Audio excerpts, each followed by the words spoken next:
and welcome to part two of Plymouth Plantation by William Bradford. Chapter 10 The First Encounter. Being thus arrived at Cape Cod the 11th of November, and necessity calling them to look out a place for habitation, as well as the masters and mariners' importunity, they having brought a large shallop with them out of England, stowed in quarters in the ship, they now got her out and set their carpenters to work to trim her up. But being much bruised and shattered in the ship with foul weather, they saw she would long in amending. After this, the shallop being got ready, they set out again for better discovery of this place, and the master of the ship desired to go himself. So there went some 30 men, but found it to be no harbor for ships, but only for boats. There was also found two of the Indians' houses covered with mats and sundry of their implements, but the people were run away and could not be seen. Also there was found more of their corn and their beans of various colors. The corn and beans they brought away, purposing to give the Indians full satisfaction when they should meet any of them, as about some 6 months afterwards they did, and to their good content. Now, we're going to stop, think a little bit. Time to write. What I'd like for you to do is review the previous two slides or the paragraph from your copy of Plymouth, and then paraphrase the paragraph. If you're in my class, and this is an assignment, you need to write this in your spiral notebook. If you're just watching this to try to get better at understanding this piece, I highly suggest you keep a spiral notebook as we go along the way, and then you keep notes and answer questions. It'll help you comprehend each piece. All right, so we'll go press pause, write your answer, then press play again. So how'd you do? I hope you understood that last paragraph was talking about a shallop, which is actually a small sailboat. The boat that they were in, the large ship that they were sailing in, was way too large to enter the harbor. The harbor was too shallow, so they had to take a smaller vessel. This was normally carried in boats at that time. So they took a small vessel in. They found a settlement with some Indians, and Indians were nowhere around. Possibly they were hiding in the woods, who knows. But they took some of their corn, and then hopefully when they met up a few months later, which apparently they did, they can make amends or pay them for the corn that they took.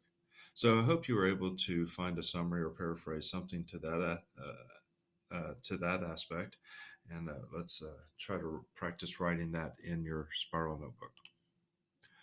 All right, so back to the first encounter. And here is to be noted a special providence of God and a great mercy to this poor people, that here they got to seed to plant the corn the next year, or else they might have starved, for they had none, nor any likelihood to get any till season had been past. As the sequel did manifest, neither is it likely that they had this, if the first voyage had not been made, for the ground was now all covered with snow and hard frozen. But the Lord is never wanting unto his, and in their greatest needs, let his holy name have all the praise. So we got a question here we want you to ask or answer. It says, who does Bradford credit in providing the corn to the pilgrims? Who do you think that might be? Go back and reread if you need to. Well, it was God. They were thanking God for him fortifying them for the year, since by the time they got there, it was way too late to plant any corn. The ground was too hard.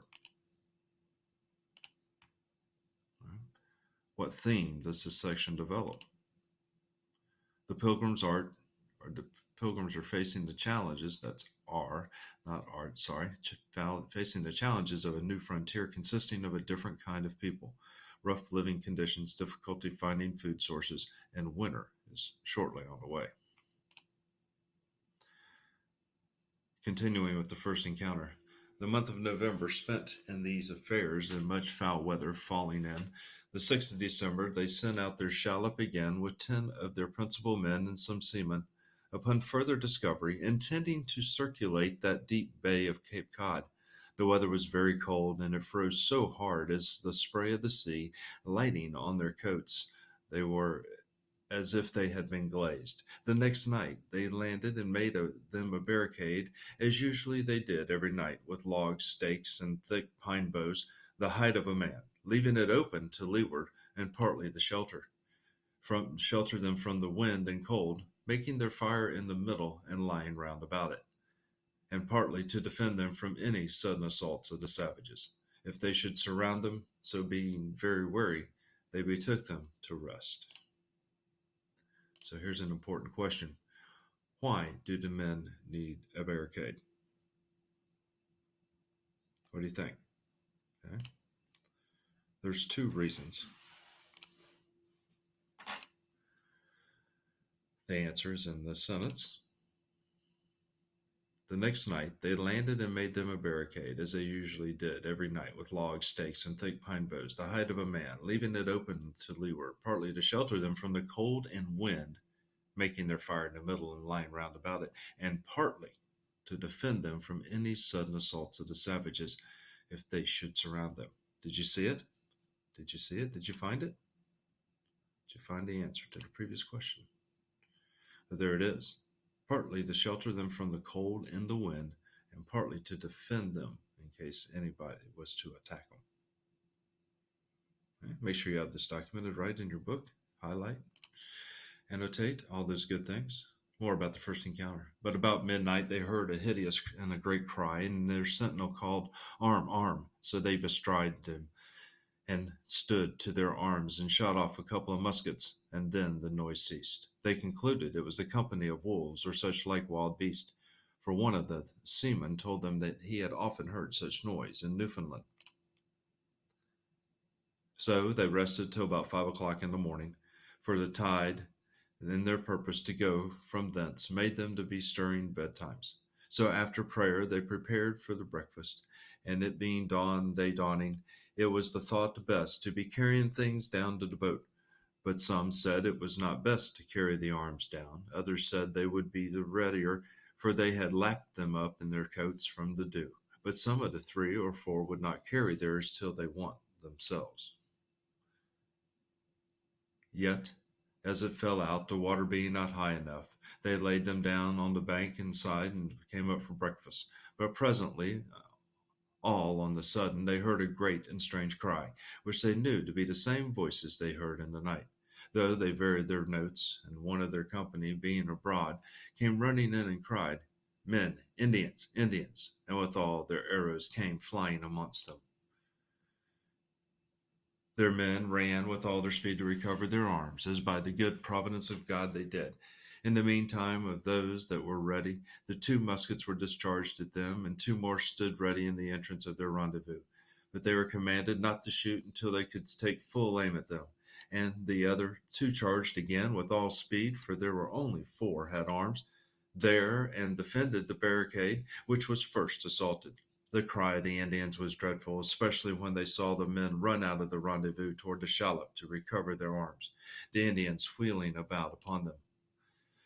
But some running out with their coats of mail on and cutlasses in their hands, they soon got their arms and let fly amongst them and quickly stopped their violence. What does let fly amongst them mean? The Pilgrim men fired their weapons at the attacking Indians, which stopped the attack. Thus it pleased God to vanquish their enemies and give them deliverance, and by his special providence so to dispose that not any one of them were either hurt or hit, though their arrows came close by them and on every side of them, and the sundry of their coats, which hung up in the barricade, were shot through and through afterwards, and they gave God solemn thanks and praise for their deliverance, and gathered up a bundle of arrows and sent them into England afterward by the master of their ship, and called that place the First Encounter. All right, this concludes part 2 of